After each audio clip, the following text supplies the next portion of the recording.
Olá, caríssimos alunos, professor Francisco José.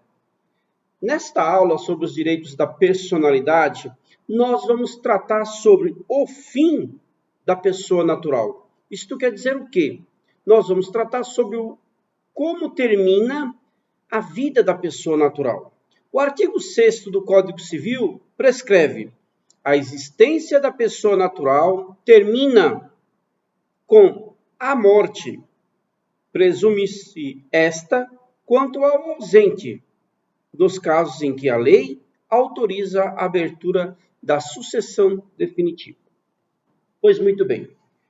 Então, meus amigos, é importante deixar bem claro aos senhores que a pessoa natural, ela nasce com vida e somente com a morte dela é que se extingue esse direito. Vale aqui dizer: extingue-se a personalidade com a morte do ser humano, que tanto pode ser real ou morte presumida. Portanto, nós tratamos de duas espécies de morte ao refletir o artigo 6º do Código Civil: a morte real e a morte presumida. Tratemos primeiramente da morte real. A morte é responsável pelo término da existência da pessoa natural e, por conseguinte, põe fim à personalidade. Isto é o que está escrito no artigo 6º do Código Civil. Quanto à morte real ou natural, não há nenhuma dificuldade de compreendê-la, nem de reconhecer. Quanto muito pode ser discutido qual método é mais seguro para aferir se a morte aconteceu mesmo. Atualmente, o diagnóstico da morte real se dá a partir da constatação de paralisação da atividade cerebral. Existe uma lei, que é uma lei federal, número 9.434 de 97, artigo 3º, que trata da morte real.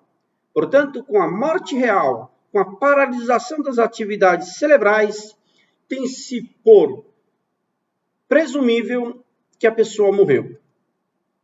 Há uma curiosidade muito importante, meus amigos, no direito civil, que o atestado de óbito é o documento hábil, portanto, importantíssimo, a comprovar a morte real da pessoa natural, isto é, do ser humano.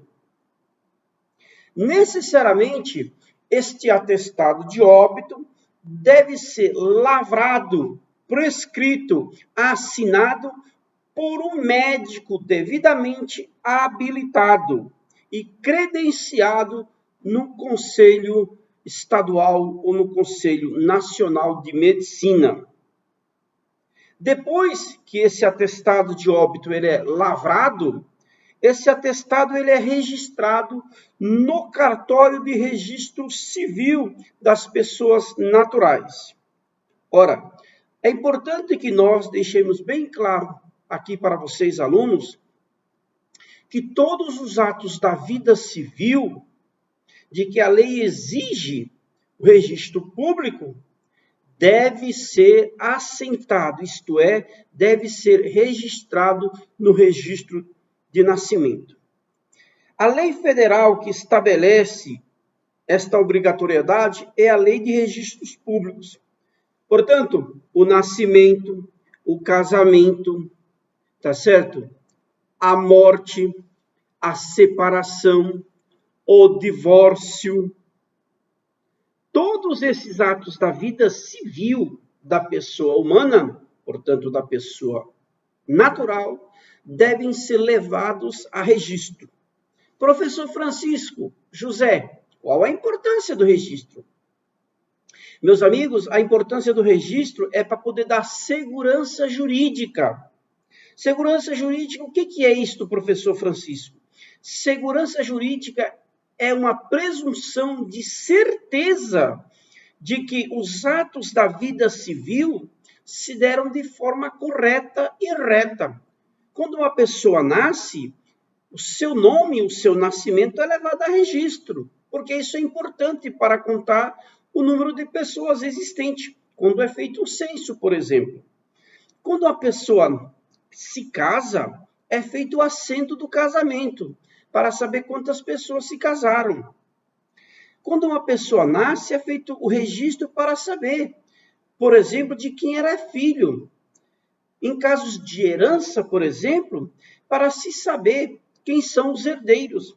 Por quê, professor? Porque na margem do registro estará dizendo que a pessoa nasceu, que a pessoa casou, que a pessoa faleceu, se a pessoa transmitiu, se deixou herdeiros ou se deixou herança.